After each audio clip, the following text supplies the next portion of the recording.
సమయంలో దేవుడు మరి మనకు అనుగ్రహించిన ఈ సమయాన్ని బట్టి దేవుని స్తుతిస్తూ అలా 4వ మాట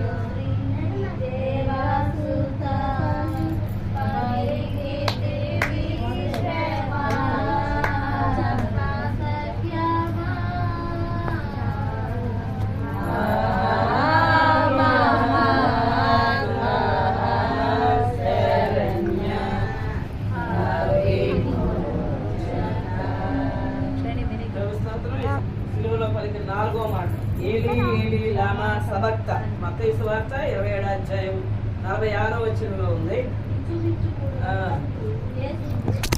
ఏలీ ఏలీ లామా సబక్తా అని బిగ్గరగా కేకవేసి ఆ మాటకు నా దేవా నన్ను విడిచితివని అర్థం. అతడు పిలిచిన వారిలో కొందరు ఆ మాట విని ఇతడు ఏలియాను పిలుస్తున్నాడని వెంటనే వారిలో ఒకడు పరిగెత్తుకొని వంచి తీసుకొని చిరకాలం ఉంచి ఎల్లున తగ్గించి ఆయనకు ప్రాణం ఇచ్చేది. తగ్గిన వారు మొదలుకుంటే ఏలియా అని అతను రక్షింపవచ్చునేమో చూపబడి. ఎందుకు దేవుడు చేయించాడు? ఎందుకు పెట్టాడు దేవుడు? చూడండి, ఫస్ట్గా ఎబ్రీ పత్రిక 2వ అధ్యాయం 15వ వచనం ఉంది. పాపం నుండి మనల్ని విడిపించడానికి జీవిత కాలమంతయు మరణ భయం చేత దాస్యములకు లోబడిన వారిని విడిపించుటకును ఆయన కూడా రక్తమాంసములలో పాలివాడాయన. చూసారా?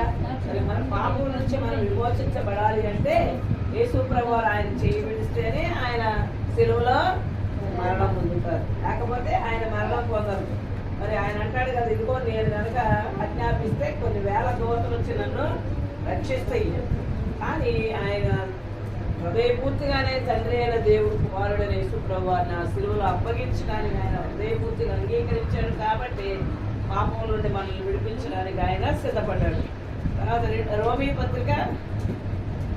రాసిన పత్రిక 5వ అధ్యాయం 10వ వచనంలో ఉంది. మన శత్రుత్వం పోగొట్టడానికి ఏనగా మనం శత్రువులమై ఉండగా ఆయన కుమారుడి మరణము ద్వారా మనం దేవుడితో సమాధానపరచబడి వారమై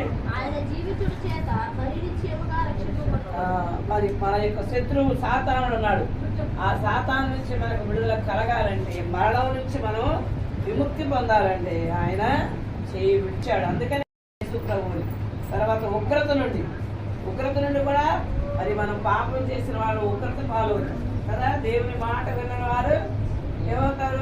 ఎవడు ఎన్నిసార్లు కర్తించారు లోబడిన వాడు మరి తిరుగు లేకుండా హఠాత్తుగా నాశనం అవుతాడు. మానవులైన మనం అనేక మంది, మనమే కాదు ప్రపంచంలో ఉన్న ప్రతి మానవాడి దేవుని మాట వినకుండా అనేక సార్లుగా దేవుని ఉగ్రతని రుచి చూస్తున్నారు. అది భయంకరమైన యాక్సిడెంట్లు ఎందుకు అవుతున్నాయి? మనకి మంచి కారులో మంచి వాటిలో వెళ్తున్నారు, కానీ భయంకరమైన మరణాలు దేవుని ఉగ్రతని చూస్తున్నారు. అలాంటి ఉగ్రత నుంచి ఆయన ప్రేమించే ప్రజలు రక్షించబడాలని యేసు ప్రభువారు ఆయన యొక్క చేయిని విడిచాడు. మనల్ని నీతిమంతులుగా చేయటానికి ఆయన రక్తాన్ని మన కొరకు చిందించాడు. మరి ఆయన రక్తాన్ని చిందించడం ద్వారా మనం ఆయన విశ్వాసం ఉంచితే ఆయన మనకి నిత్య జీవాన్ని అనుగ్రహిస్తాడు. ఆయన మనం నిత్య జీవాన్ని పొందాలని ప్రభువారు ఆయన యొక్క చేయిని విడిచాడు. అందుకే అన్నాడు, ఏలీ ఏలీ లామా సబక్త, నా దేవా నన్ను ఎందుకు చేయి విడిచావు? ఉదయకాలం 9 గంటల నుంచి మధ్యాహ్నం 3 గంటల వరకు కూడా ఆయన కల్వరి సిలువలో ఎన్ని కొరడా దెబ్బలు తిన్నారు. తలకు ముళ్ళ కిరీటం అసక్కర దిగేసరికి ఆ నరాల్లో ఉన్న రక్తం అంతా చివున కారింది. ఆయనకి 140 కొరడా దెబ్బలు, శరీరం అంతా కూడా సాళ్లుగా నిలబడి ఆ వేదన భరించలేక, నా ప్రభువాన్ని నన్ను ఎందుకు చేయి విడిచావయ్యా అని ఆయన యొక్క సిలువలో 4వ మాట పలుకుతున్నప్పుడు ప్రభువారు ఆయన యొక్క ధ్యేయము, ఆయన యొక్క గురి ఏంటనేది దేవుడు ఆయన గుర్తు చేశాడు. అందుకే మరి ఆయన సిలువలో 7 మాటలు పలికే వరకు కూడా దేవుడు ఆయన సజీవుడిగా ఉంచాడు. ఆయన ఎముకల్లో ఒకటైనా విలువబడలేదు. పక్కన ఇద్దరు దొంగలు ఎముకలు ఎరగొట్టేశారు, కానీ ఆయన ఎముకల్లో ఒక్కడు కూడా విరగకూడదని యెషయా ప్రవక్త గ్రంథంలో సెలవిచ్చారు. ఆ విధంగానే ప్రభు వారి ఎముకలో ఒక్కడు కూడా విరగకుండానే ప్రభు ఆయన యొక్క ప్రాణాన్ని సిలువలో అర్పించారు. అంత వేదన చెందినప్పటికీ ఆయనకున్న గమ్యాన్ని చేరడానికి ప్రభు వారు ఆ యొక్క హింసలన్నీ కూడా పొందారు. ఒక సమయం ఎందుకు విడిచిపెట్టావయ్యా నన్ను? మనకు కూడా మనకు శ్రమలు వచ్చినప్పుడు పడరాని కష్టాలు మనకి మించిన శ్రమలు వచ్చిన మనం కూడా ప్రభా నువ్వు నన్ను చేయి విడిచావు, అందుకంటే ఇదిగో నేను నన్ను నిన్ను నా అరచేతుల మీద చెప్పుకొని ఉన్నాను అని ప్రభు చెప్తున్నాడు. కాబట్టి అనేక పరిస్థితుల్లో ప్రభు మనల్ని విడిచారు అనుకుంటున్నాను, కానీ ఆయన ఎప్పుడూ కూడా మనల్ని విడిచిపెట్టడు. ఒక దైవజనుడు ఆయనకు వచ్చిన కష్టాలను బట్టి ఆయన మార్గ మధ్యలో వెళుతూ ఆయన ఎంతో ప్రార్థించుకుని వెళ్ళిపోయాడంట. సేవకి వెళ్ళి వచ్చి ఆయన నిద్రపోతుంది కళలో ఆయనకి ఒక దర్శనం కనిపిస్తుందండి. ఆయన ఎంతో ఎత్తైన కొండలో నదులు దాటుకుంటూ వెళ్తున్నాడండి. నేను ఇన్ని శ్రమలు పడుతున్నానయ్యా, ఇన్ని వేదనలో ఉన్నాను అని ఆయన ఒక్కడే అనుకుంటున్నాడు. ఆయన వెనకాల ఇంకొక నీడ కనిపిస్తున్నాడు.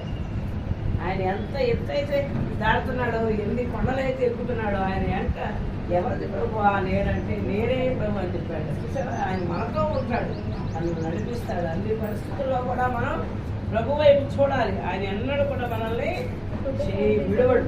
కాబట్టి అలాంటి ప్రభుని మనం జ్ఞాపకం చేసుకునే మరి ఈ యొక్క కృపని ప్రభు మనకు అనుగ్రహించినది. ప్రభువుని మనం స్తుతించాలి, ఆయన మాట ప్రకారం మనం జీవించాలి. ఈ కొద్ది మాటలు జీవించలేదు.